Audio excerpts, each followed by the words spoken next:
Boa noite a todos.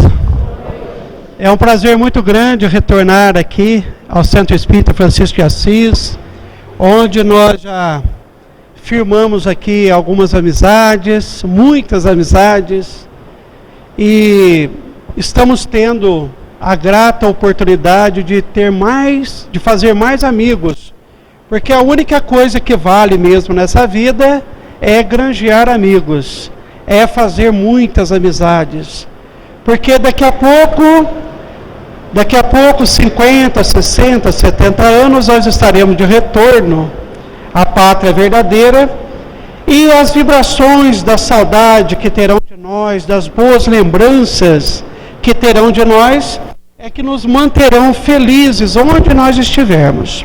Então é sempre uma bênção nós podermos estar presente em algum lugar para fazer amigos.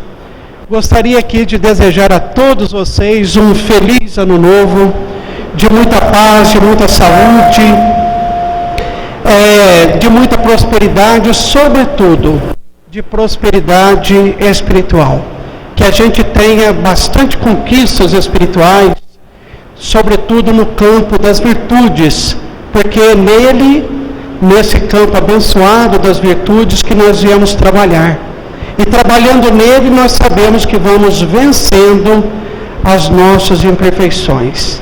É um trabalho lindo que Deus nos possibilita a cada encarnação a realizar em favor de nós mesmos.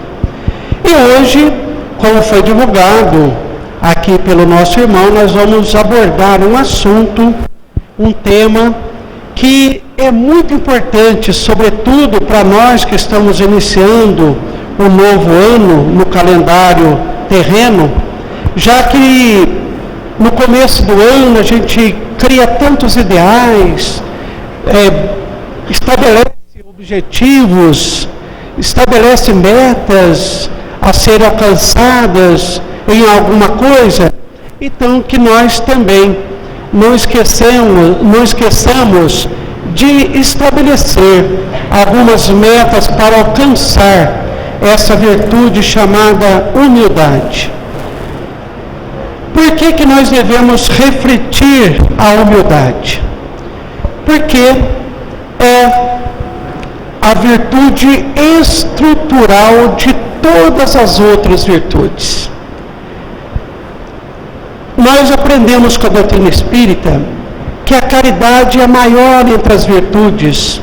Sobretudo aprendemos com o apóstolo Paulo e concordamos 100%.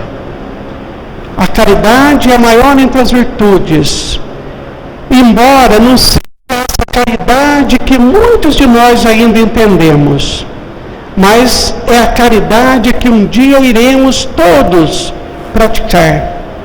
Porque caridade, para muitos de nós, é uma ação benfazeja. E a caridade, à luz da doutrina espírita, à luz da espiritualidade, não é uma ação apenas.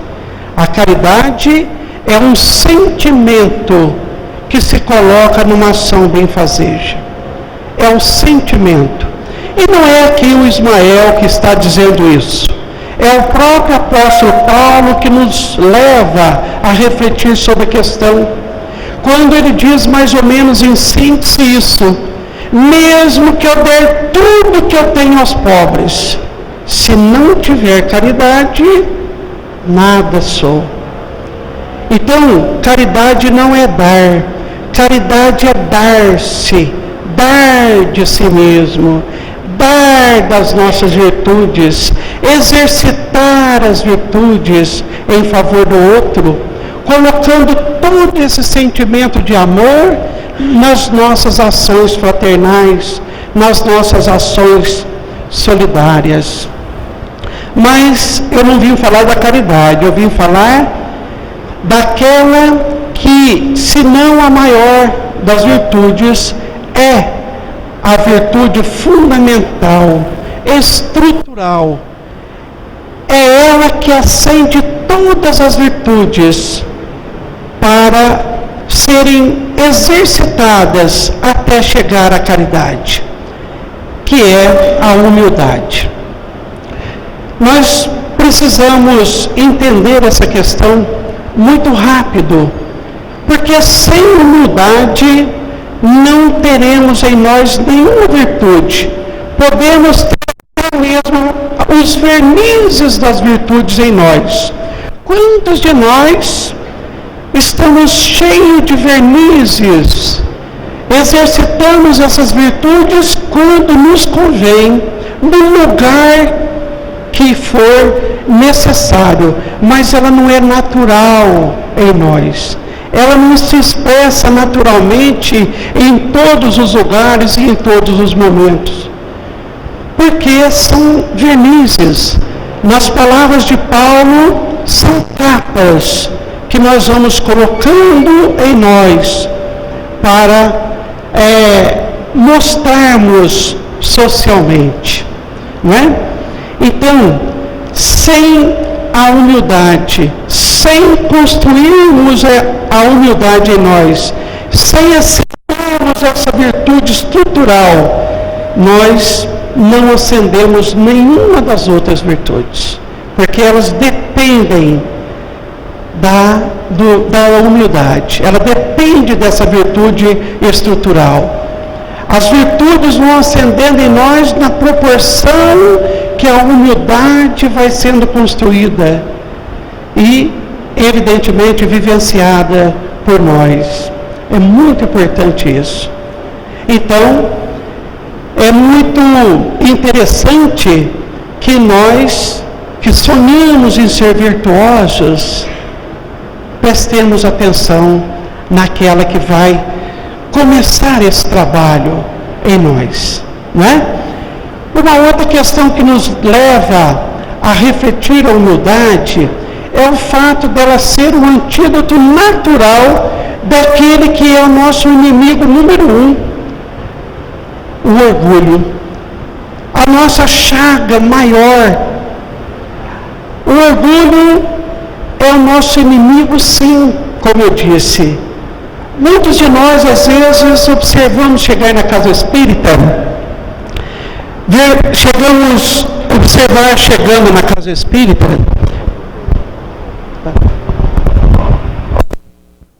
observamos, observamos chegar na casa espíritas, muitas pessoas com seus inimigos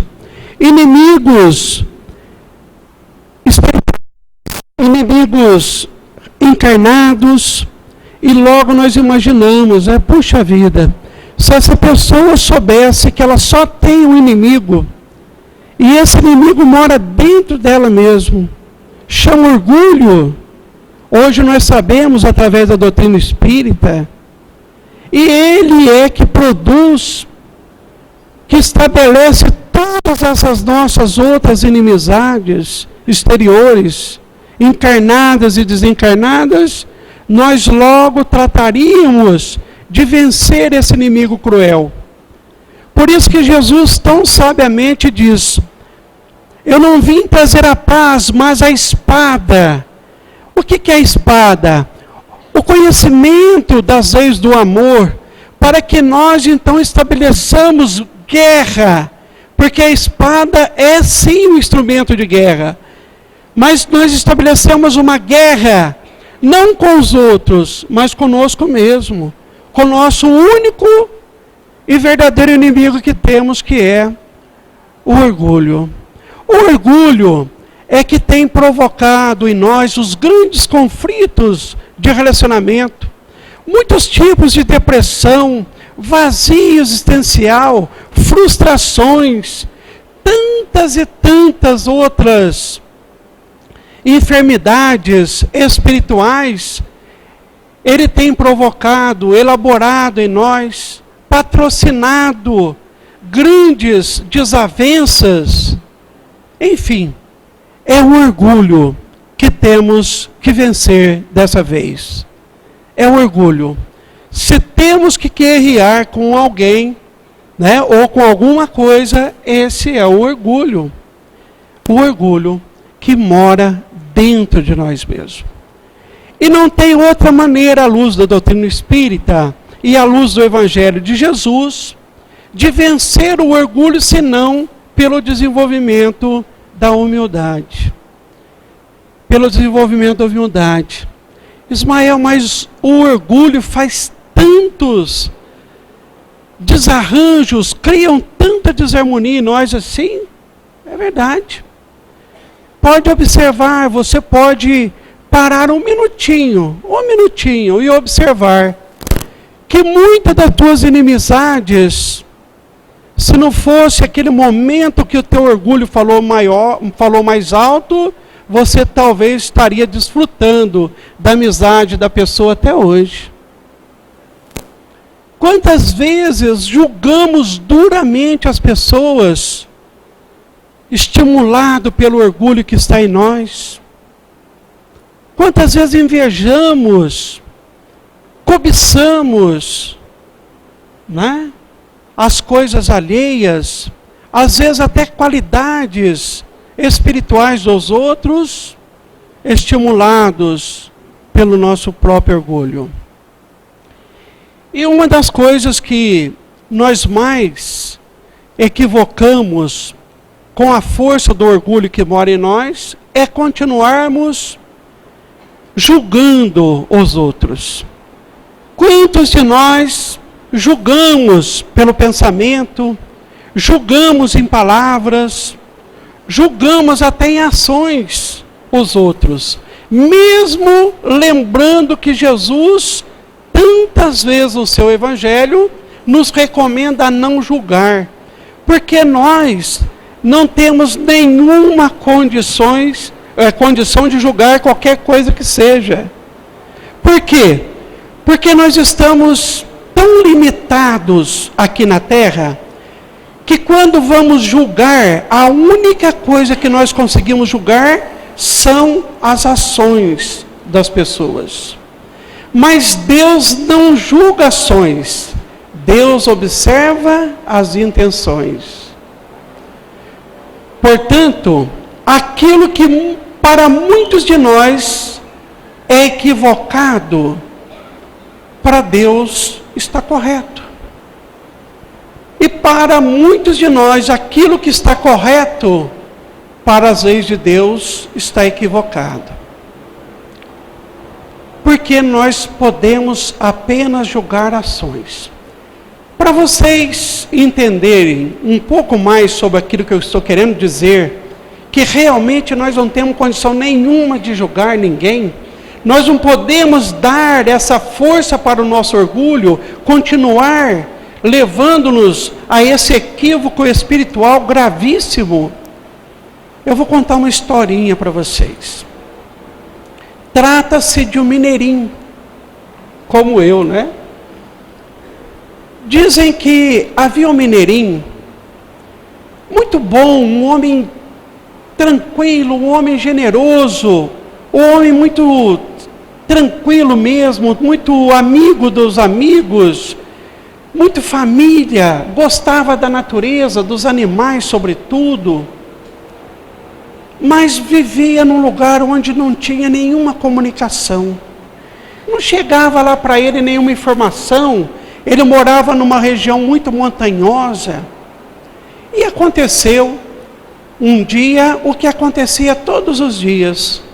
Ele veio da roça, à tarde, sentou na sua varandinha para descansar um pouquinho antes de se banhar, e ficou ali com seu cigarrinho de palha aceso, observando a natureza. De repente, ele avistou uma asa delta. E quando ele viu a asa delta, ele assustou, porque ele nunca tinha ouvido falar daquilo. Ele nunca tinha visto uma outra. Ele não sabia do que se tratava. E gritou à mulher: mulher, traz aí a espingarda, porque tem um bichão voando aqui em cima da nossa casa. A mulher trouxe a espingarda. Ele falou: e entra logo para dentro de casa, porque se é o que eu estou vendo, é um bicho perigoso. A mulher entrou para dentro de casa. Passou um pouco, ele deu o tiro.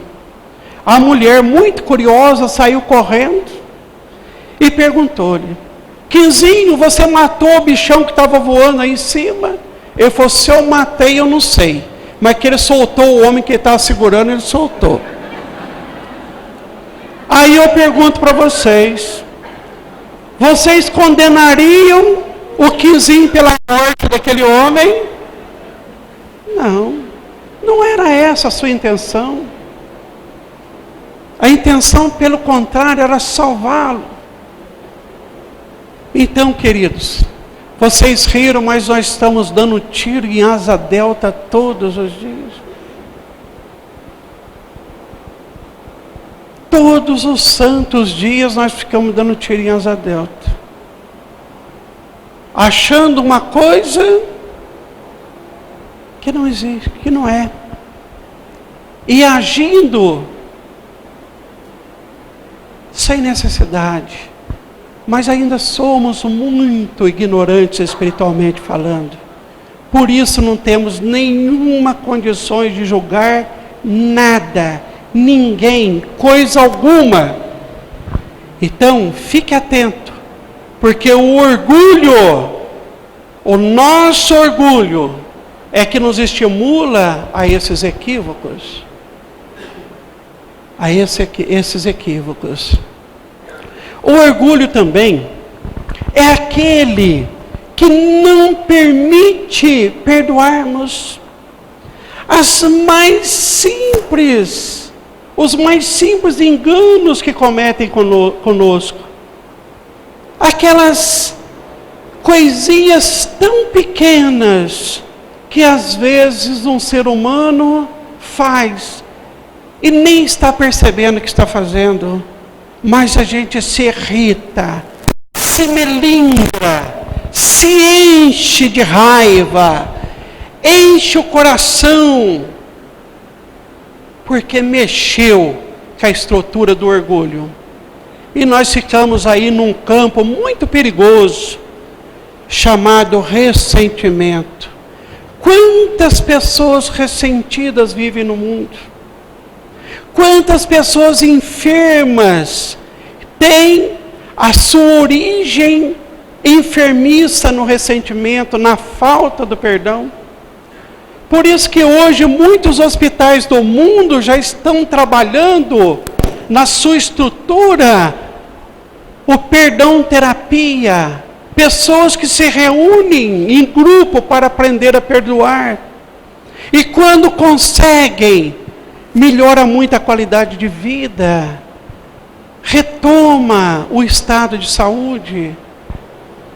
Quantos de nós estamos enfermos espiritualmente por não conseguir perdoar?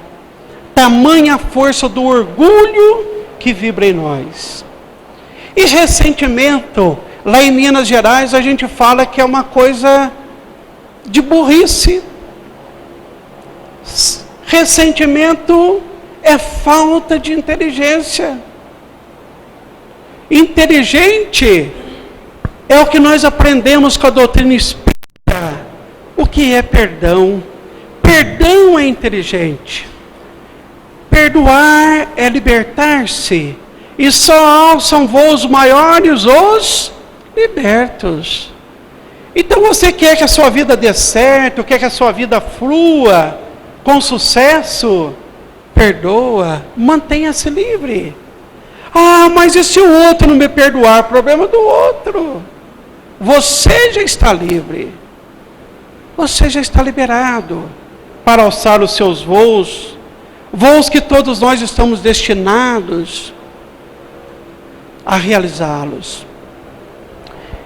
Para vocês entenderem o que é ressentimento, eu vou contar uma historinha que aconteceu comigo em alguns anos atrás. Alguns anos atrás eu fui fazer um curso, desses cursos dinâmicos de uma semana, numa cidade vizinha. E para chegar a essa cidade vizinha, eu tomava carona de um casal amigo, casados há 14 anos, não espíritas. E o caminho que a gente fazia, indo do lado direito, numa certa altura, tinha um motel, chamado Motel Emoções.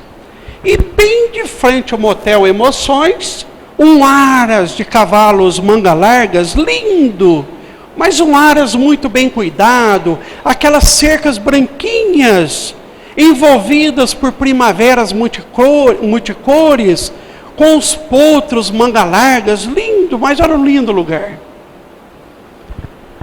Na segunda-feira, quando nós estávamos indo, chegou naquele lugar, a moça olhou para mim e falou: Ismael, olha aí, Motel Emoções. Eu falei: a gente não está acostumado a falar sobre isso? Eu falei: Dei uma olhadinha no marido, o marido olhou para mim e começou a rir. Eu falei: ai meu Deus do céu. Na volta, a mesma coisa. Terça-feira, ida e volta. Quarta-feira eu já estava perturbado. Chegou ali, Ismael, olha aí, Motel Emoções. Eu pensei comigo: tá certo que eu sou irresistível, mas ela é casada. E ele olhava para mim e ria, doutor Guinaldo. Na quinta-feira eu não tinha nem dormido. Fiquei a noite inteira pensando: meu Deus, será que esse casalzinho, desses casaizinhos modernos? Mas eu cheguei à resolução: eu tenho que resolver isso. Eu, espírita de berço, deixar ser influenciado negativamente, perturbado por um casalzinho que fala de motel. Já fui resoluto. Chegou ali naquele lugar, Ismael, eu nem deixei ela falar o resto. Eu falei: olha aqui, o que vocês querem comigo? Já falei para os dois. Ela, assustada, olhou para mim e falou assim: com você, Ismael, nada. Esse sem vergonha aqui é que trouxe a fulaninha tal aqui, Ismael. Falei: graças a Deus. Mas tem coisa que a gente pode pensar, não pode falar, né? Eu falei: graças a Deus. Ela então vira para mim e fala: Ismael, mas você é um homem de Deus, na linguagem dela. Dá graças a Deus dele ter me traído com aquela fulaninha aqui. Eu falei: não, graças a Deus que vocês estão casados ainda. Coisa da espiritualidade. Graças a Deus que vocês estão casados. Porque nós aprendemos com a doutrina, com o evangelho, que quando a gente persevera, a gente vence. Aquele que perseverar, né, até o fim, encontrará vitória. O casamento de vocês vai ser vitorioso ainda, pode ter certeza. Mas vi nela muito ressentimento. Chegando lá no curso, na hora do intervalo, eu chamei ela: minha filha, vem cá, deixa eu conversar com você. Percebi, você está muito ressentida. Ressentimento não é uma coisa legal. Você trata você mesmo de duas maneiras, minha filha. Ela falou: mas como, Ismael? Eu falei: como? Minha filha, você não gosta do teu marido? Ela falou: sou apaixonada por aquele cachorro. Eu falei: então, minha filha, do jeito que você está fazendo, você vai perdê-lo. Você vai perder o teu marido rapidinho. E marido não está fácil. Eu tenho umas amigas que não conseguiu ter nenhuma ainda. Homem tem muito, mas marido está difícil. Então, tem de cuidar dele, minha filha. Ressentimento vem do verbo sentir. Ressentir é sentir de novo. Minha filha, uma vez traída, lá doeu tanto em você. Agora você fica sentindo isso de segunda a sexta-feira, ida e volta. Minha filha. E quem vai ficar com ele? A fulaninha. Se isso não acontecer, minha filha, você está levando ele também a ressentir. Que é uma coisa que não é inteligente você fazer. Como assim, Ismael? Eu não entendo, vocês espíritas. Vou te explicar, minha filha. Ele não esteve lá no motel com aquela pessoa? Esteve. Ele não sentiu alguma coisa lá? Sentiu. Todas as vezes que você lembra ele daquilo, ele ressente o que ele sentiu lá dentro. Já pensou se ele gostou?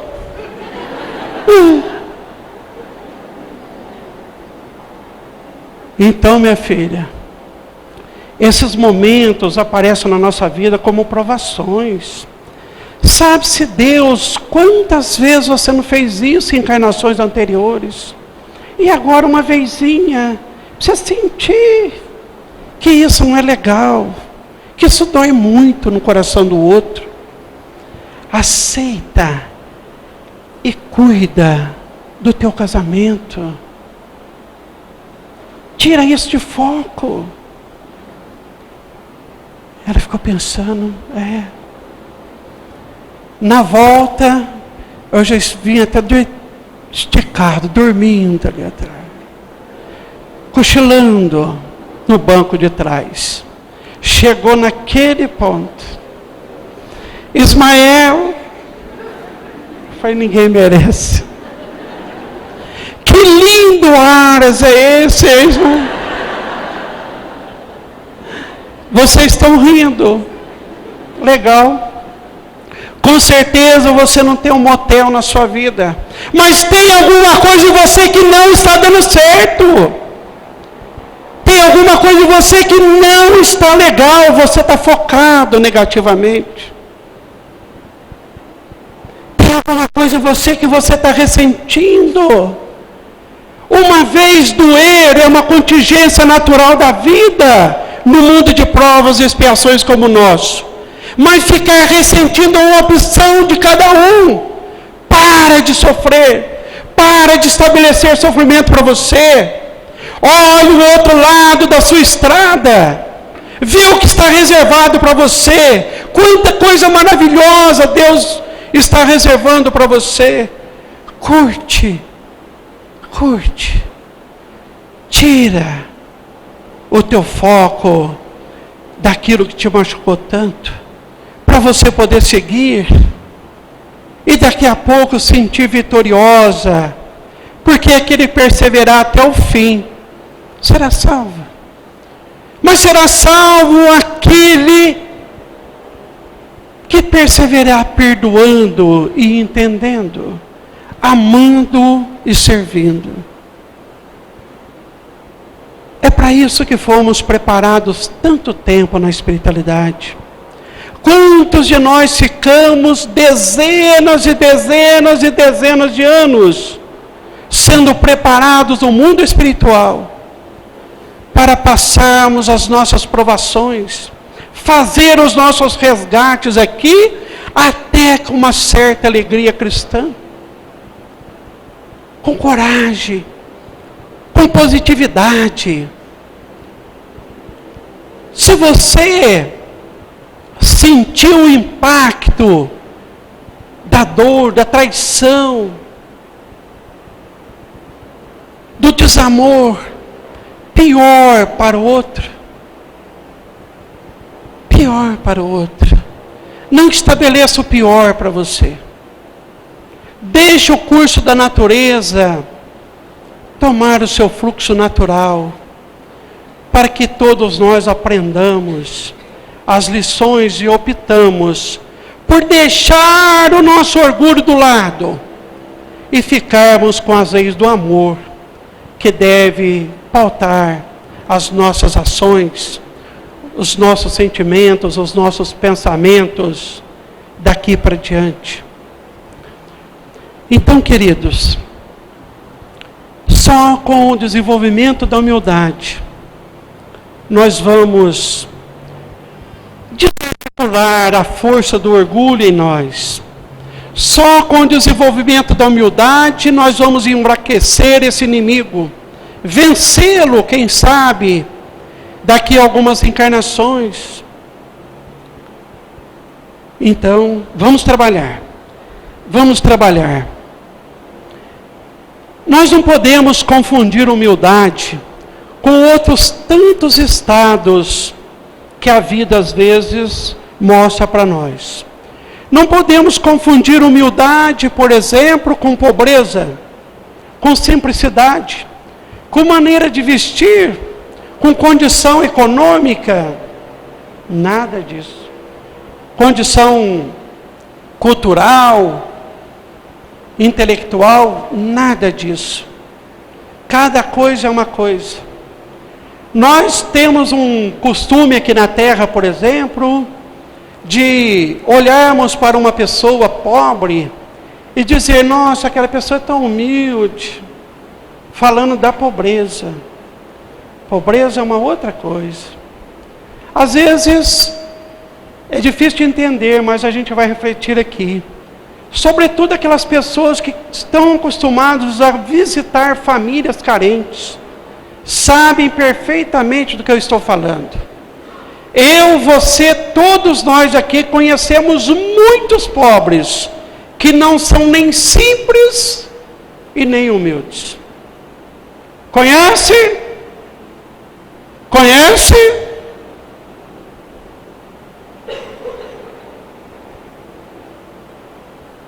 Conhecemos muitos pobres, que já conseguem ser simples, mas estão longe de ser humildes.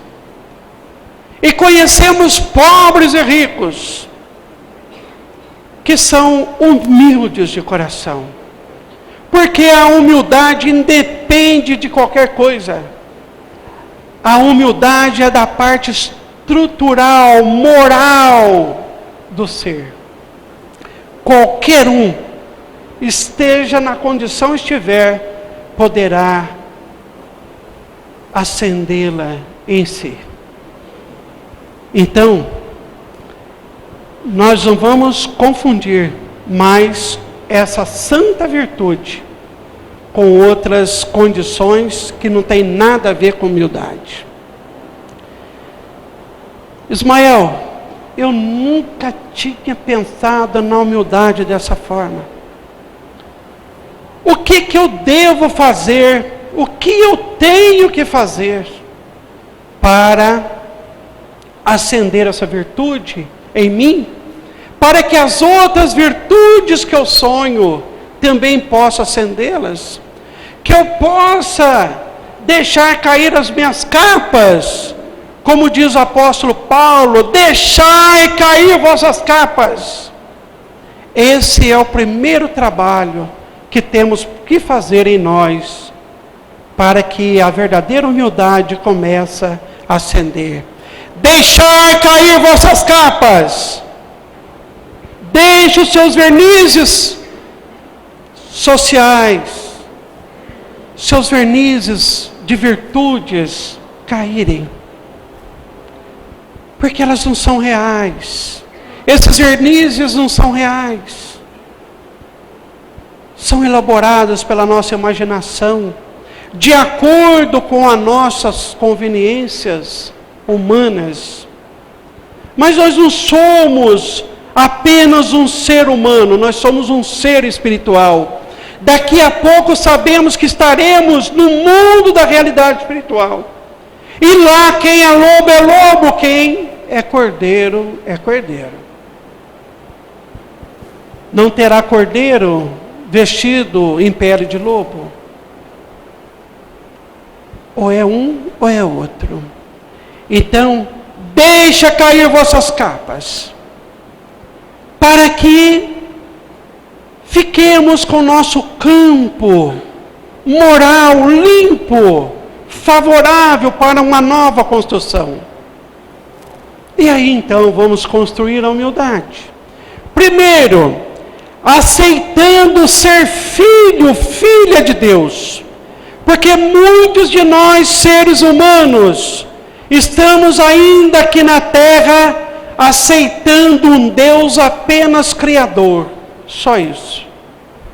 Aceitamos ser criaturas de Deus, mas não aceitamos ainda ser filhos de Deus. Parece uma brincadeira eu falar isso, mas é verdade. Quando nós aceitamos a ser filhos, nós estamos tendo a humildade de nos colocar à disposição de seguir os norteamentos do Pai. de obedecer às suas regras, de aceitar um comando que é algo que nós temos mais dificuldades de fazer. Aceitar comandos. Então, se colocar, se propor a ser filho de Deus, a ser uma filha de Deus. Senhor, estou pronta para seguir as suas regras de bem conviver, de amor. Já é um ato de humildade. Já é a construção que formou o seu alicerce. É a base. A segunda etapa da construção.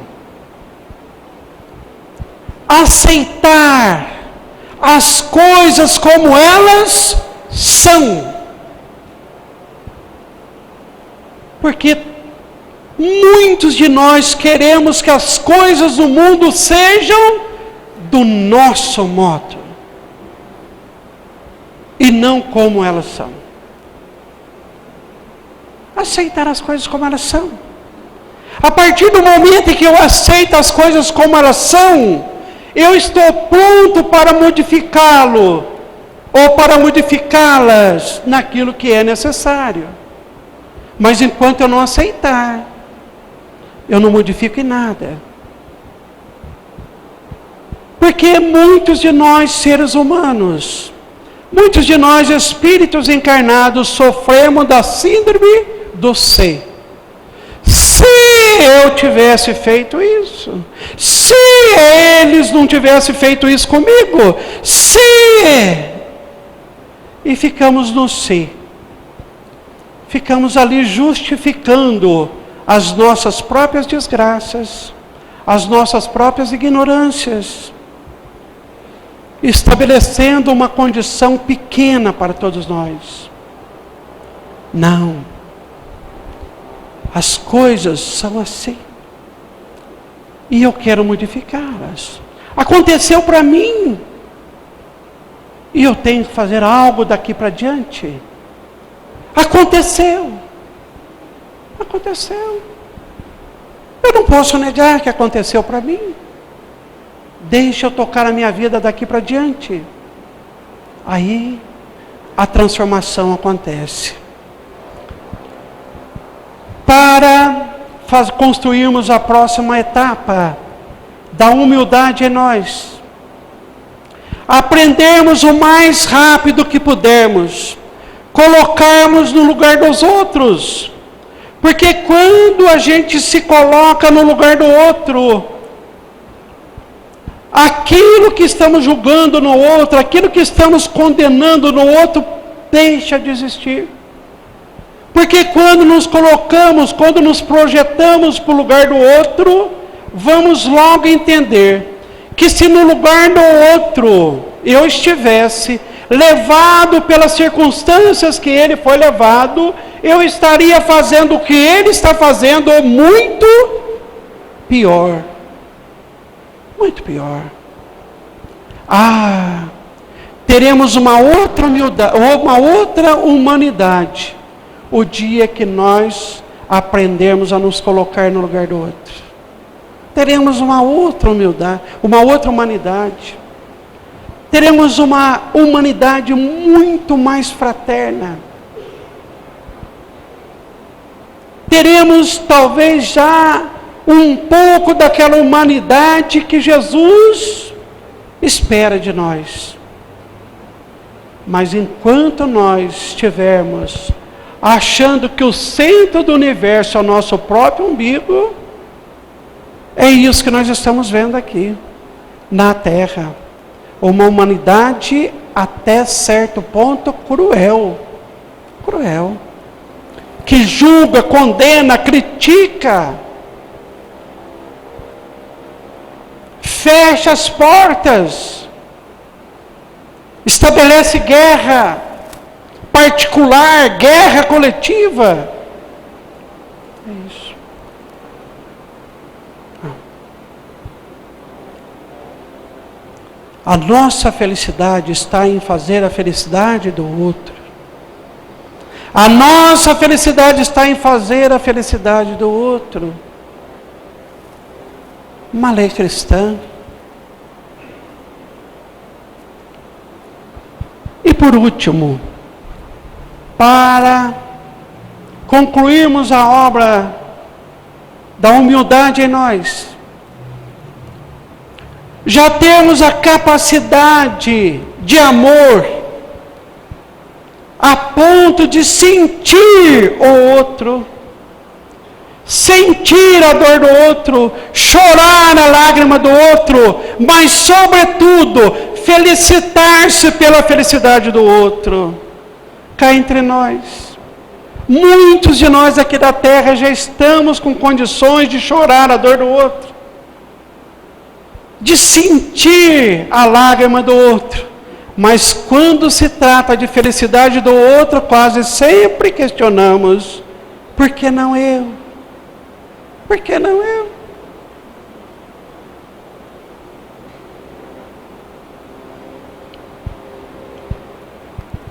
Não. É esse o nosso trabalho, queridos. Tanto é que quando eu estava escrevendo o livro Coração Mineiro, uma reencarnação em busca da humildade, eu comecei a observar a complexidade, o tamanho dessa virtude que passa quase que batido por nós, principalmente por nós espíritas.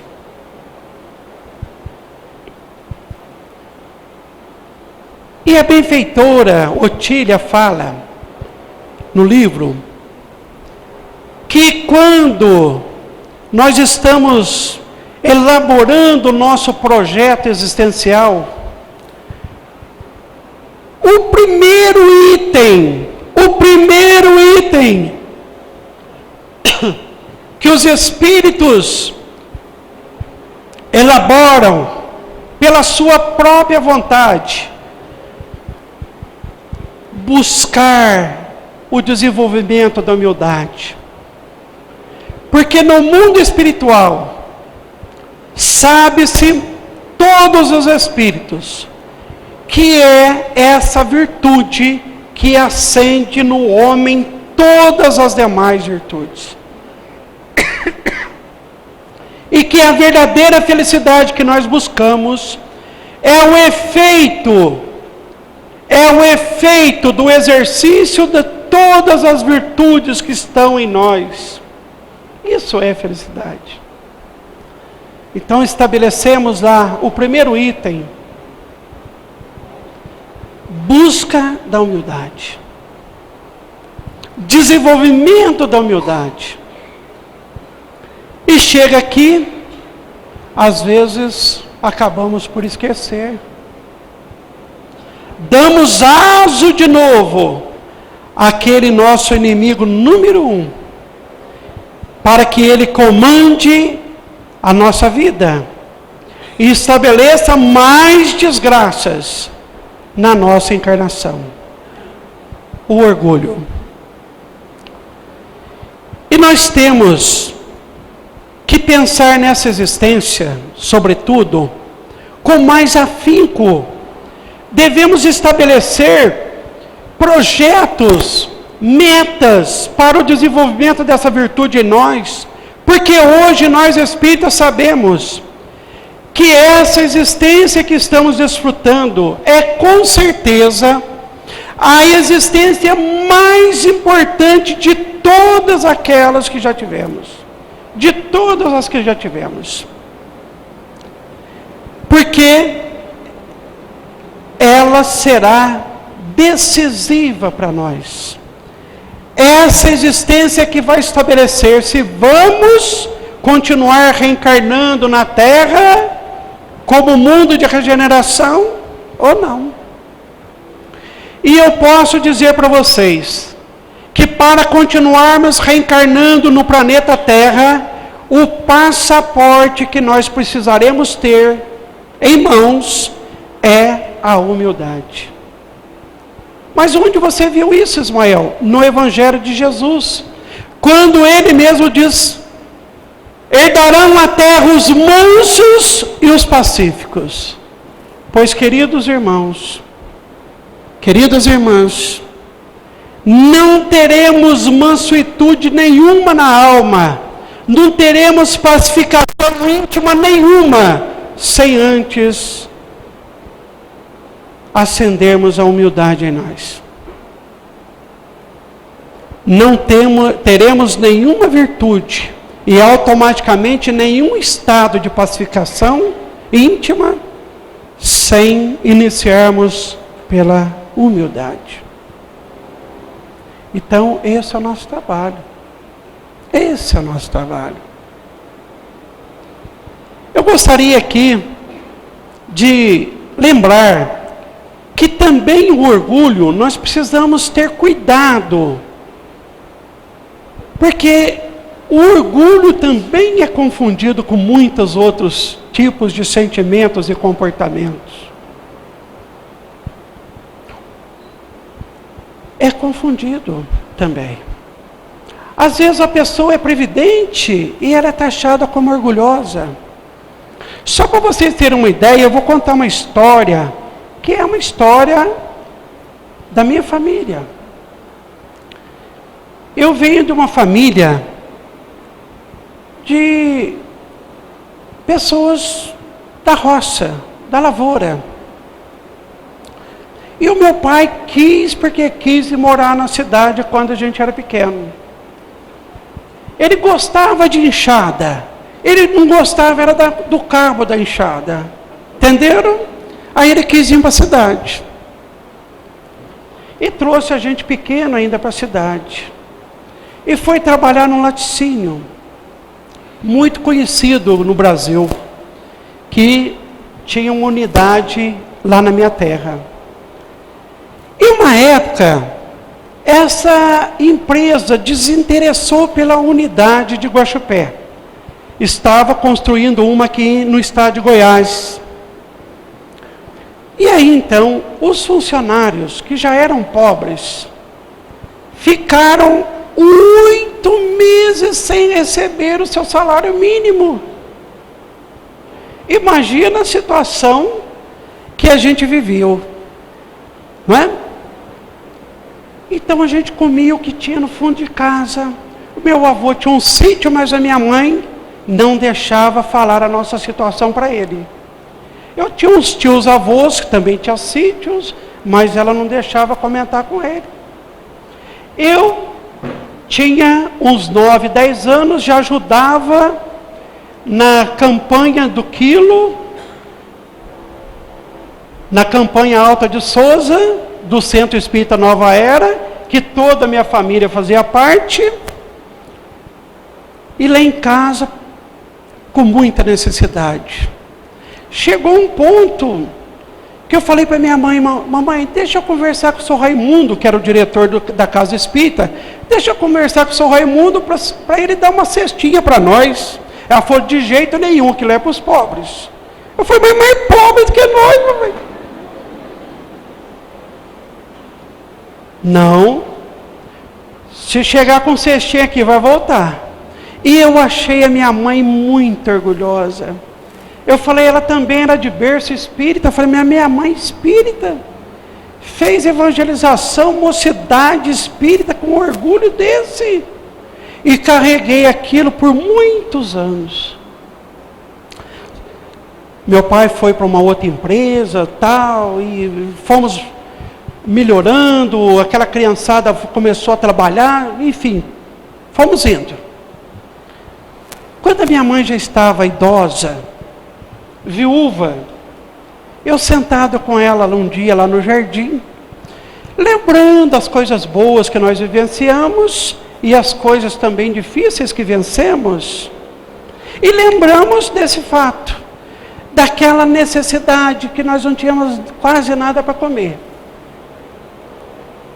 E eu falei, mamãe, a senhora foi muito orgulhosa aquele dia.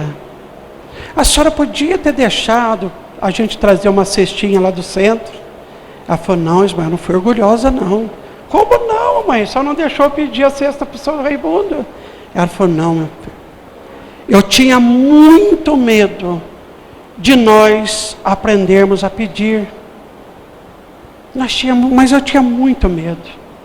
De repente a gente podia gostar de ganhar. E hoje vocês não tinham a casinha que vocês têm.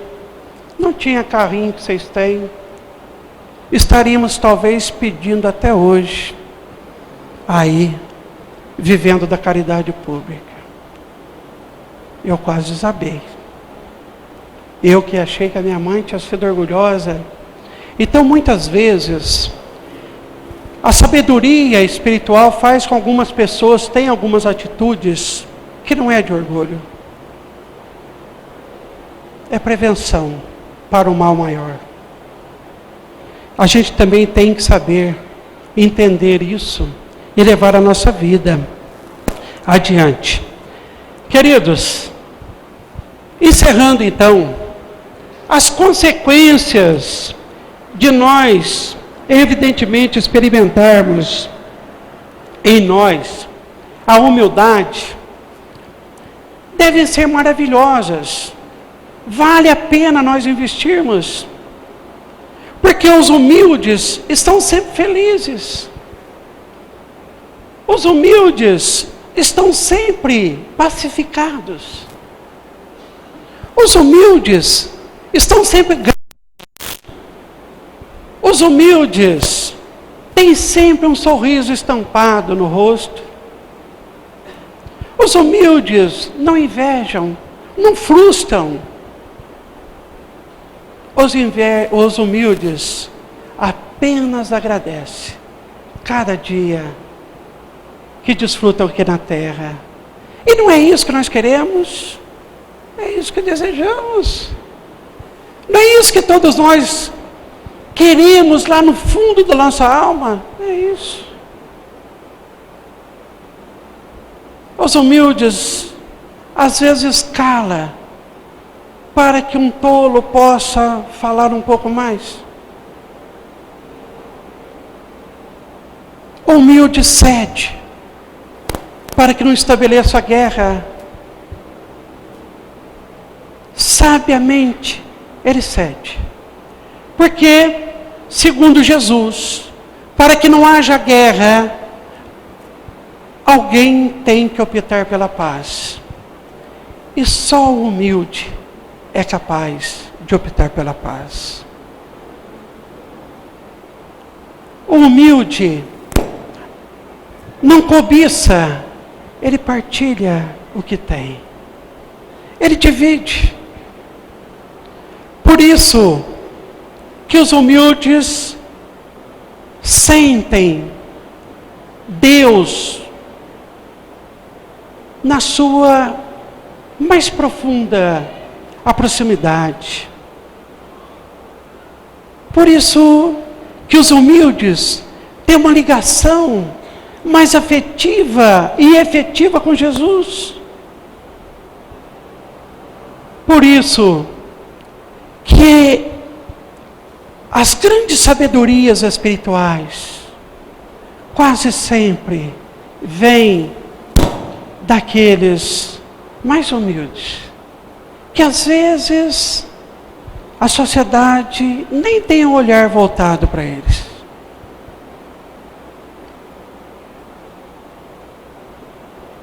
Os humildes amam sem cobrança, sem esperar nada. Ama porque é a sua filosofia de vida.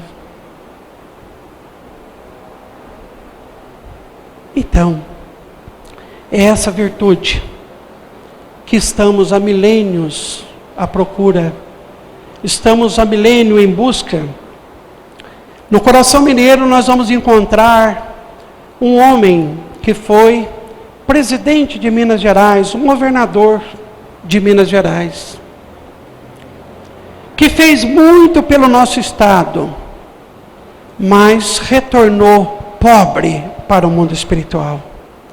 Porque era arrogante, orgulhoso, não tinha nada de humildade.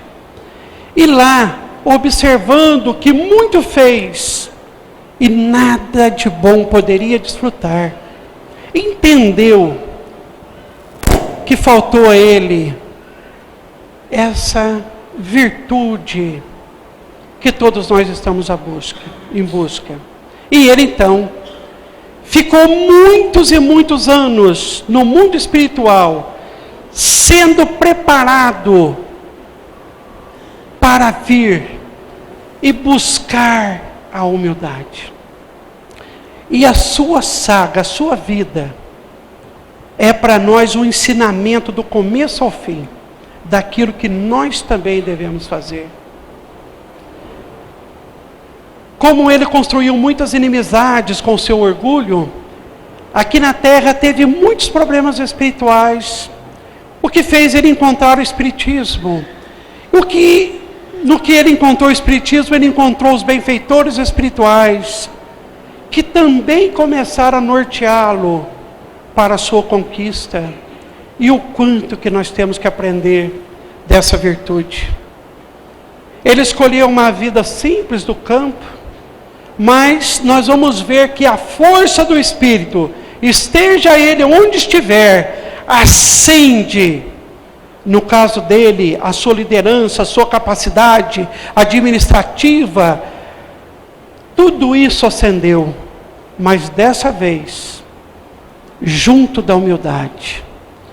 E nós vamos conhecer então uma vida maravilhosa, de luz, de exemplo vivo, de que nós também podemos ter em nós essa virtude, tão cobiçada, e que é uma marca registrada daqueles grandes espíritos que todos nós admiramos.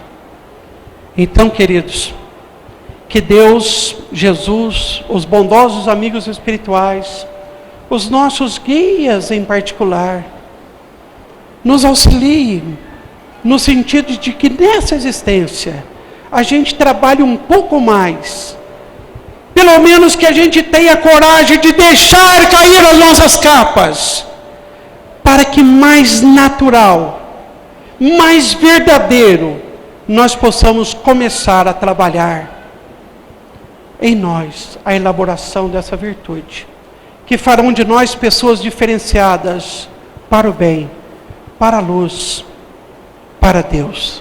Muita paz, que Jesus nos abençoe.